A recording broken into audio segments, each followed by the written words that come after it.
I am something of a trophy hunter, and there's nothing I love more than popping that prestigious platinum. But sometimes when I'm working through a game's platinum trophy, I ask myself, am I actually enjoying this game, or am I just enjoying the dopamine hit from every trophy that pops, eventually leading to the platinum, and watching small number turn into big number? Am I really a gamer or just a trophy whore? Well, I got laid off recently, so I've had some free time, and I happen to have some games in my car. So I thought I'd try a little experiment. I wanted to try and play some games with no trophies or achievements and see if they were still fun. I also wanted to replicate each game's trophy list and see if earning its platinum trophy would be an enjoyable game experience without actually getting the trophies. So for both games in this video, I'll talk a little bit about each one, and then I'll review the trophy list for each game and finally describe my experience of 100%ing these games without the trophy rewards. So, do I play games just to show off to strangers online, or am I actually enjoying myself? Let's take a trip and find out. Being able to play games in my car was a dream I remember having as a kid, seeing shows like Pimp My Ride where they'd put a video game console in a busted ass car that barely even ran. You were a real baller if your car had a video game console in it. 10-year-old Poindexter wanted a Sean John Navigator purely because it had a PS2 built into it. But unlike my favorite rappers of the early 2000s, I actually cared more about the video game console than the car. Now that I actually have games in my car, I rarely play them. This is not a car ad or a car video. In fact, I won't even mention the brand, but this is a pretty cool feature of the car. Most of these games can be played with a compatible controller plugged into one of the USB outlets.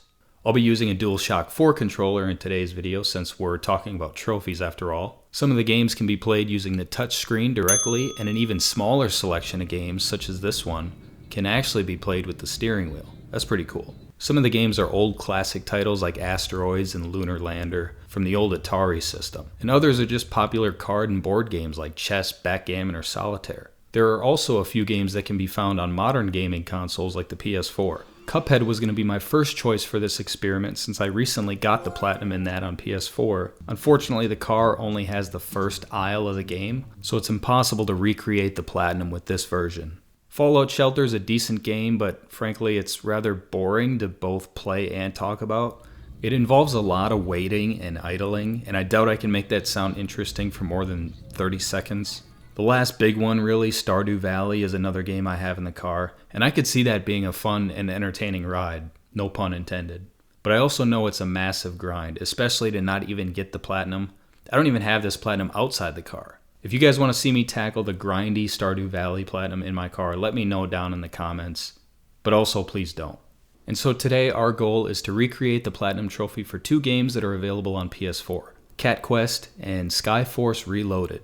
A lot of you probably recognize Cat Quest as an easy game in platinum, but the less popular Skyforce definitely balances things out, as we will discover, so there's still something here for my hard platinum lovers. In my opinion, the best trophy lists are those which require you to complete the majority or all of the game, and also trophy lists that are easy to track using in-game menus. These two games fit both criteria very well, which makes them perfect for an experiment like this. Now, as I alluded to, the car doesn't actually have a game console in it, so it doesn't have trophies or achievements, which means I'll need to track the trophy list manually. So with that out of the way, let's get to the games. Cat Quest, aka Cat Souls, is a cartoony light RPG where you play as a cat in a land of cats doing cat stuff and of course RPG stuff. I heard this game had an easy and fun platinum, but I always thought it looked too childish for me to enjoy. However, with a 3 out of 10 difficulty and only 12 hours to platinum, it wasn't a massive commitment for me to try it out. I figured if I like it, I can always go and do it again on PS4 in less than a day, and I also wanted to try a new game in the car that I hadn't played before. So I ordered a phone stand in order to record all this footage from my phone, got that set up, and started playing Cat Quest. Alright guys, we're about to start Cat Quest on car. Here we go. Let's see if this game's any good. If not, I never have to have it on my profile, but hopefully it's not outright bad. I'm expecting a game that will be competent, decent to high quality, but one that's just going to be kind of easy and simple, which is okay, but let's see how it is.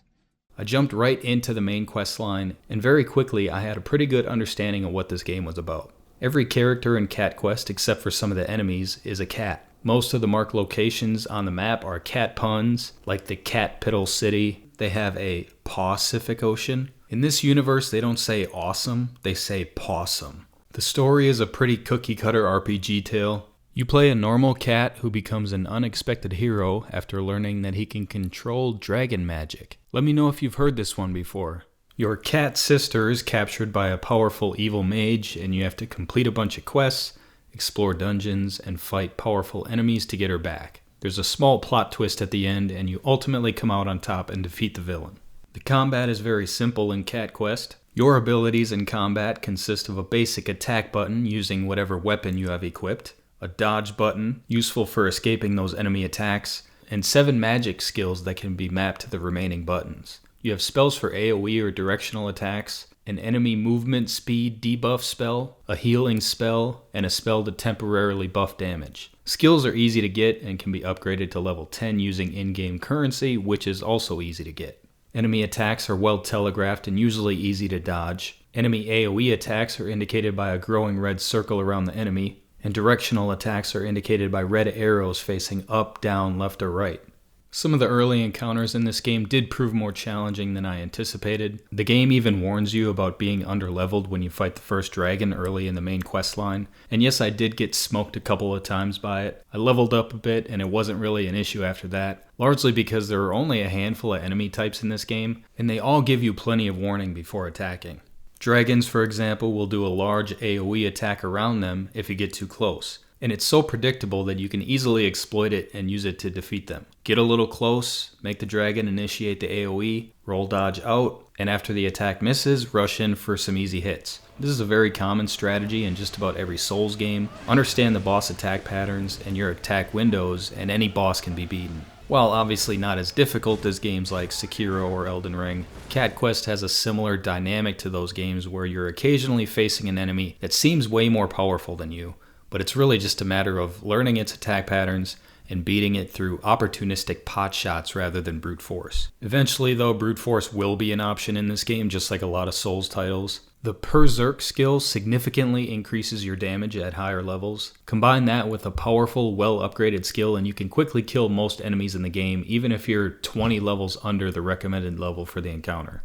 Once you reach level 60 to 70, which comes very quick, nothing in this game is really challenging. Just like most RPGs, you'll come across different armor and weapons while exploring that alter your 4 basic stats: armor, health, defense, and magic. You'll likely be rotating in different gear as you collect it, at least until you obtain 1 or more of the 3 legendary items, which provide massive stat boosts and render the rest of your stockpile pretty much obsolete. Now, let's get to the trophy list. As you can see, the trophy list is very simple and easy to track. It essentially requires you to complete and collect everything in the game. Complete all quests, clear all dungeons, obtain all skills and gear, locate all monuments, and reach level 99. That's literally it. That's the entire trophy list. This is also a very small game. The entire playable universe can be covered from end to end in just a couple minutes. Some side quests will take all of 90 seconds to complete. Certain side quests are locked behind completion of a main quest or other side quests, but once available, they are all started simply by visiting job boards in each area. All the dungeons are small and generally quick and easy to get through, consisting of a few chests and a handful of enemies. Each dungeon has a recommended level. This is a very loose recommendation as opposed to a rule. Once you're adequately leveled and have an understanding of each enemy type, you can easily go into a dungeon 10 to 20 levels higher than you and clear it, especially if you have one of the legendary items. I wouldn't necessarily go into a level 40 dungeon at level 20, but clearing a level 80 dungeon at level 60 is very manageable. The legendary items aren't required for any trophies, but they provide major buffs to health, defense, and attack power, and may be worth pursuing if you want to make this game even easier. Skills can be bought at arcane temples, which are easily identifiable. 7 spells, 7 temples. Each temple has its own skill that you can purchase for a measly 50 gold. You don't have to upgrade any of them for a trophy, but this will obviously make them more powerful. Monuments are these tall obelisk structures. When you first discover one, it'll have a question mark over it. Just press triangle and read through the dialogue to locate that monument. All 15 monuments are out in the open and easy to find once you can access the full map. The map clearly identifies quests that haven't been completed, dungeons that haven't been cleared, treasure chests that haven't been opened, and monuments that haven't been discovered. All of the tasks you're completing as part of the Platinum are easy to find on the map, and the armor and weapons are also pretty much guaranteed if you just complete everything on the map. Even the hidden bush, which counts as one of the 52 dungeons and contains a powerful legendary item, is identified by a question mark above it. Whereas a From Software game would require you to solve some abstract, ridiculous, or unintuitive puzzle or chain of events with virtually no guidance to discover a special quest or item, Cat Quest marks everything there is to do, so your hand is held through the entire trophy list even if you aren't using any guides. You really don't need a guide for this one, honestly. The map is so small and the quests are so short that you can easily scour the map in a few minutes to identify anything you may have missed. And so after I completed the main quest, I just started going through various parts of the map and completing any side quests and dungeons I found. Some of these side quests were, if I'm being honest, a complete waste of time. Granted, it was only a few minutes each one, but go to this location, walk in a clockwise circle, walk in a counterclockwise circle, return to the job board, end a quest. Some of it felt like filler content to extend the game's short length. Once I cleared and collected everything on the map, all I had to do was replay a quick dungeon a handful of times to reach level 99, and bam, I had the entire trophy list completed in half a day. I think 12 hours is a bit high, honestly. I think you could easily get this done in 8 hours or less, even without a guide. If you're speed running it and skipping all the dialogue, you could probably get this done in under 5 hours. So now that the trophy list is completed and I've reached 100% in Cat Quest, did I enjoy this game? It was a bit uneventful. Don't get me wrong, it's not a bad game from a technical standpoint. It runs fine. I didn't run into any bugs. It's got a modern, visual, artistic style that I don't hate, and the music is serviceable. The trophy list is very simple and easy to track and complete, with no missables or online trophies, and you probably don't even need a guide for it. That makes it a very appealing game for trophy hunters. It also requires you to complete everything in the game, which makes it appealing to me personally. I can tell there is probably a sizable market for this type of game, even beyond trophy hunters, but I'd be lying if I said I was going to rush and play Cat Quest 2 and 3 on my PS5, or that I'm excited to play them. Frankly, the game is just too easy, simple, and immature for me to enjoy when I have a treasure trove of amazing freaking games to play. I cannot, in good conscience, go and play Cat Quest 2 when I have Doom the Dark Ages sitting in my backlog. The RPG elements are extremely bare bones, like the game has gear variations that provide very simple stat alterations, but there's no skill tree, there's no real build options or customization besides basic gear, no choices to make, no real meaningful dialogue in a lot of the side quests. Sometimes I couldn't tell if this game was made for kids or for adult gooners with a furry fetish, but every single conversation consists of multiple cat puns and very innocent, almost childish dialogue that got old for me personally very quick. I'd probably only revisit this series if I needed a few quick or easy platinums for some reason. With all that said about my general disinterest in the game, I still do not feel like I wasted my time or didn't have fun just because I wasn't earning trophies. I was cognizant of the fact no trophies were popping, but it didn't ruin the experience for me. I played through the story, read pretty much all the dialogue, and did everything in the game, and even though I'm not putting this in my top 10 greatest games ever list, it didn't feel like a chore to play through like trophy hunting often does. I still completed the trophy list, but it really just consisted of doing everything in the game, which is what I loved to do with games before trophies ever existed. Once I completed the game to 100%, I felt the same sense of satisfaction I often feel when popping a platinum. The only difference is I can't really share this one outside of this video. When you're so used to having a game give you a reward every couple hours for completing a task, it feels strange not to have it. But I also don't think it had an effect on my opinions about the game or my level of enjoyment with it. This would be a very quick and easy platinum for me to get if I wanted to do it again on PS4, and the fact that I'm not really interested in doing that, I think shows that trophies aren't dictating my thoughts about this game or forcing my hand into playing something I don't enjoy, which is reassuring. I can still evaluate a game based on its merits rather than the digital rewards I receive for working through the trophy list, and my evaluation of this game is that it's a very simplified, easily accessible love letter to RPGs and Souls games. It doesn't take itself too seriously. There are some chuckle-worthy fourth wall breaks, and the general tone of the game is more silly than serious. This is a game that if I had a 5 or 6 year old relative who wanted to get into RPGs, Souls games, or even just 100%ing any type of game, this would be a good game to start with. Like I mentioned earlier, the RPG elements are very bare bones, but this is an easy game to 100%, and it could be a good starter game to introduce some basic RPG mechanics to a young newcomer to the genre. This next game I was really looking forward to. Skyforce Reloaded is a vertical scrolling bullet hell shoot 'em up, which I must say is a tremendously underrated and stagnant genre. Side scrollers are great, I love those too, but please, someone make a new, good, vertical scrolling shoot 'em up game. If anybody knows of any good recent ones, please let me know in the comments. I always loved these games growing up, whether they were on arcade or some kind of console. Games like 1942 and the future iterations that came after it. But this is a game I did get the platinum in way back in 2017, almost 9 years ago now. Holy fuck. So with this game, I'm looking to find out, is this still a good game as I remember it? Or did I only enjoy it because I knew the platinum was waiting for me at the end of the journey? I thought about playing this one with the touchscreen to spice things up and add a little difficulty, but playing this game for around 40 hours with just one finger did not sound enjoyable or comfortable at all. I can't play a game on a touchscreen for more than maybe 20 minutes at a time before it starts to get physically uncomfortable in my hand. I can already hear the arthritis jokes, but it is what it is. Plus, this is not a game to play on a touchscreen. Fallout Shelter works on a tablet like this. Other games probably do too, like card games, but this game is much better with a controller or arcade stick. Give me a joystick and a couple of buttons. I'd also played this game a tiny bit in my car over the past almost 7 years before ever thinking of this video, and unfortunately there's no way to reset the progress. I even uninstalled it and re-downloaded it, and my small amount of progress was still saved. Nevertheless, I still had a lot of work to do in order to meet all the conditions laid out in the trophy list, as we will see. It's pretty easy to tell what this game is all about fundamentally. The story is secondary in this game, and frankly a lot of shoot-em-ups are like that. The real appeal in these games comes from the shooting. There are bullets and enemy planes flying all over the place, and your job is simple: survive to the end and complete some very basic tasks along the way. The game has 13 main stages followed by 3 bonus stages. Each stage gets progressively harder, and there are 4 difficulties to play on that get increasingly more punishing and fast-paced. Your plane has a mix of firepower options between main cannons, side cannons, and guided rockets. You also have a magnet in your plane to pull in stars and other pickups from further and further away, keeping you out of harm's way.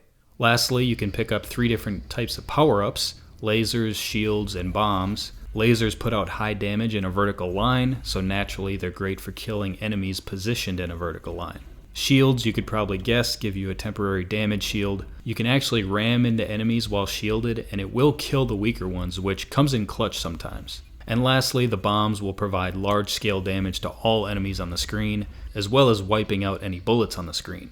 It's a great panic button to keep you alive when you're surrounded. All of these components are upgradable, and it will be necessary to upgrade them in order to be strong enough to complete the later stages and higher difficulties. Progression in these games is very formulaic. You slowly work through each stage, and when you get to a stage that's hard to beat or a medal that's hard to earn, you just keep practicing until you either beat it or you can afford some more upgrades. Each time you attempt a stage, whether you succeed or fail, you'll gain stars to upgrade your plane, and you'll find powerful items and even other planes that, when combined with the upgrades, slowly make the game easier over time. And that's how you slowly progress through the game stages and trophy list. A few more upgrades and now you're steamrolling through that level that was previously giving you trouble. But just when you start to feel OP, there's a big difficulty spike in the next stage and on the next highest difficulty. The gameplay loop is simple and fun. It reminds me a lot of Diablo 4, which I platted recently. Now I know you're thinking, how the is this game like Diablo 4?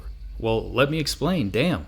In both games, you basically have to grind a bunch of levels so you can get strong enough to beat something hard. And then you grind some more of the easy levels so you can do it on a harder difficulty. And then you grind some more so you can do it on the next hardest difficulty. And in Diablo 4, that goes on for like hundreds of hours. Thankfully, in Skyforce Reloaded, it's only about 40 hours to complete the platinum, but the experience is very similar in that sense. Speaking of platinum, let's talk about the trophies. The majority of the trophy list is for completing stages 1 through 13 on 4 separate difficulties: normal, hard, insane, and nightmare. Completing a stage means not just getting to the end, but earning all 4 medals. Each stage has the same exact 4 medals that can be earned in a run. One medal is for killing 70% of the enemies, a second is for killing 100% of the enemies, A third medal is for rescuing all humans in the stage, which are these little people scattered throughout the map, just like Resogun, which is a fantastic side-scrolling shoot-'em-up from Returnal and Saros Dev's Housemarque. And the last medal is for not taking any damage. When you earn all 4 medals on a stage, you unlock the next difficulty for that stage. As you earn more medals, you unlock more stages. So to summarize, you need to kill all enemies, take no damage, and rescue all humans on 13 stages on all 4 difficulties. Perfect. Thankfully, just like the gold medals in GTA 5, you don't have to get all 4 medals in a single run. Therefore, the best strategy for late game medal grinding is to do a run where you focus only on a specific medal, like killing all enemies, and then potentially a second run for all humans rescued, and a third for no damage if necessary. Trying to earn all 4 medals in a single run, or even just more than one at a time, will force you to make risky maneuvers that can easily lead to death, which could result in no medals at all. You can start to see just how many times you'll have to replay each stage in the game, especially when you factor in all the failed runs, which you will have a lot of. With each stage lasting 3 to 5 minutes, and more for those with hard boss fights, this is certainly not a quick platinum. In addition to the main 13 levels, the platinum also requires you to complete stages B1 and B2 on 3 of the 4 difficulties. Strangely, B3 does not even need to be touched if you're only going for the platinum. There are some additional trophies such as collecting all cards. These are hidden in random stages, and if you collect the card and make it to the end of the level, you'll get to keep it and it will give you some kind of passive bonus. Some of these cards are timed. For example, one gives you more stars for 15 minutes, but most of the cards are thankfully permanent, which means as you collect more cards, you'll have more and more passive benefits, which almost give this game a roguelite feel. You have to collect all aircraft parts for 9 planes with 5 parts each, which are hidden throughout levels just like the cards. Once you unlock all 5 parts for a plane, you unlock the ability to use it. Each stage can randomly drop a maximum of 1 card or 1 plane part. As you can imagine, it takes a while to unlock them all, but you'll be playing every stage a million times anyways for the medals. Each plane has unique advantages and disadvantages. For example, one lets you rescue humans faster, another gives you higher damage, and so on. There's a trophy to complete each stage at least once with all 9 planes, which is kind of annoying, it's pretty grindy, but thankfully the main menu tracks this for you. Lastly, there's a miscellaneous trophy for destroying all towers in stage 5. This is a unique stage where your ship's weapons are supposed to be disabled at the beginning, so you're not actually able to shoot anything when you first play it. Eventually you can pick up a card that will let you keep your weapons, so you need to obtain that card and then replay the stage and destroy everything. Technicians, which are basically pilots, can be unlocked by completing objectives in the main menu. Similar to planes, each technician has a unique perk which can really help you in your hunt for all the medals. These are not required for any trophies, but you're going to unlock them naturally and you may find them useful in specific cases.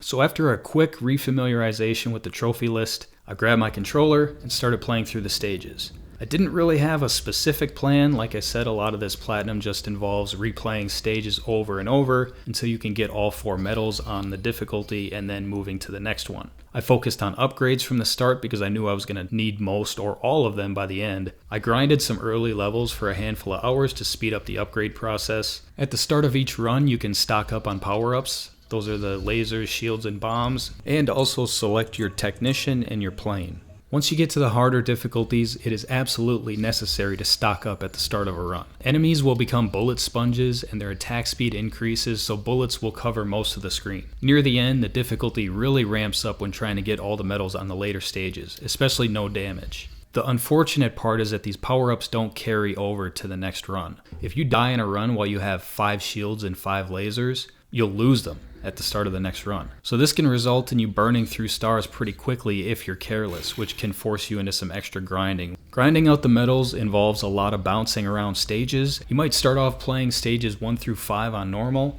and then get stuck on stage 6. You can replay earlier stages on normal to get some upgrades, or you can work on getting all their medals and then bumping up the difficulty to hard. You might then work on stages 1 and 2 on hard, and then eventually be upgraded enough to tackle stage 6 on normal. I tried to complete the earliest stages to the greatest extent possible before moving on as a general strategy, but there were times where a specific medal in an early stage would give me trouble over and over, so I'd skip over to a later stage and work on that for a while. I didn't want to spend too much time on a single stage or medal when I had so many to get through.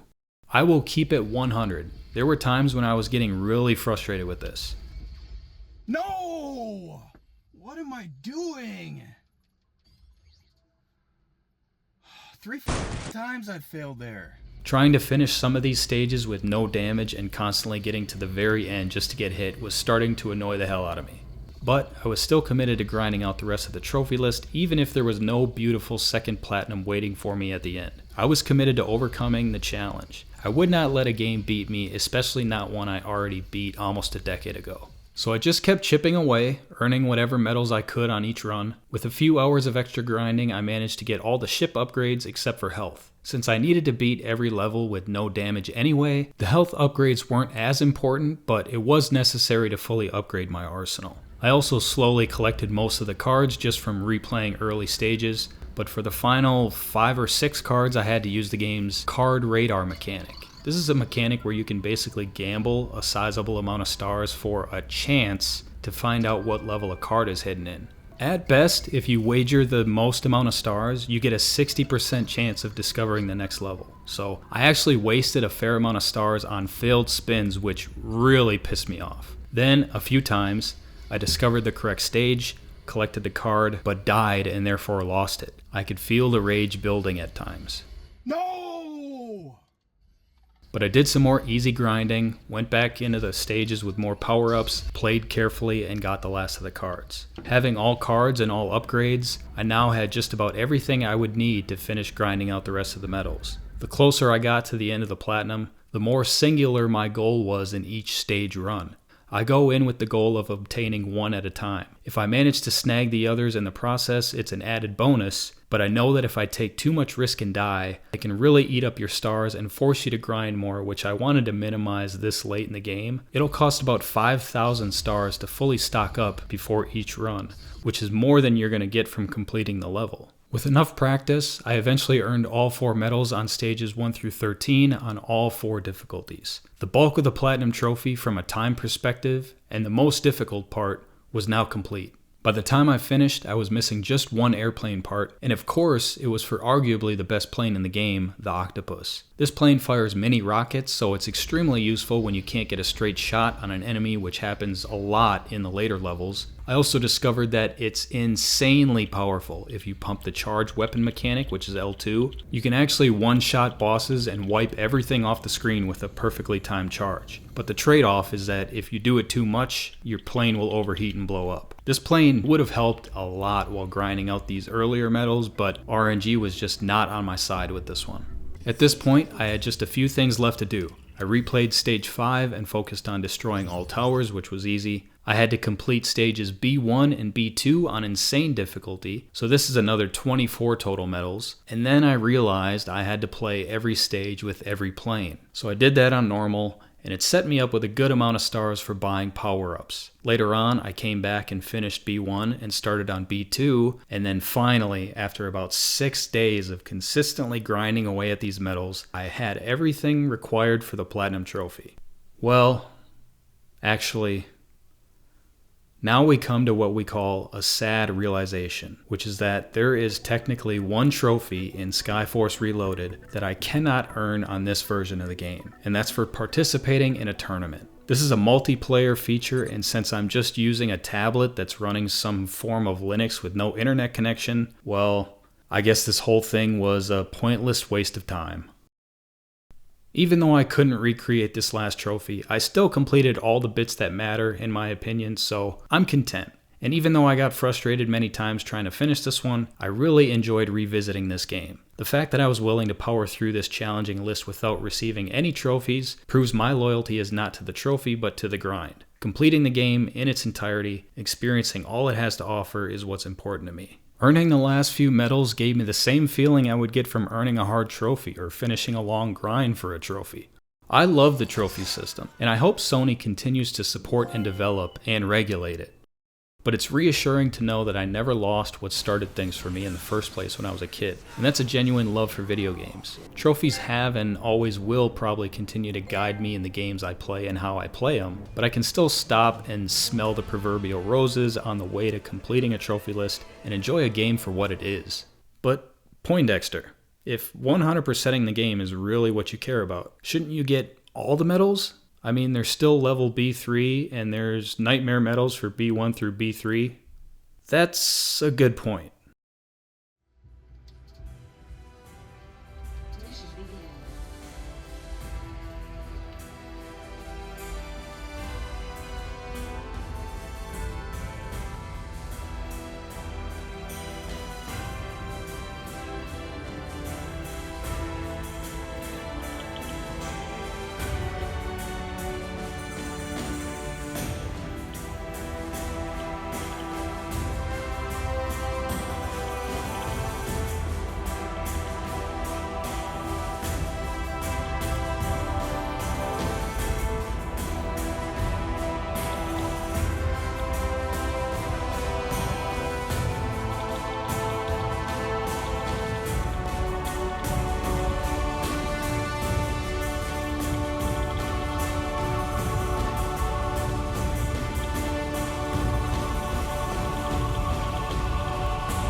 And so that's it for this one. Let me know how you feel about playing games that don't have trophies. Do you need trophies in order to enjoy a game? Let me know down below. As always, thank you so much to every person who checks out my videos. Please consider subscribing if you're new. It's extremely helpful in growing the channel as well as ensuring you stay notified on future videos. Until then, keep hunting trophy hunters and keep enjoying games.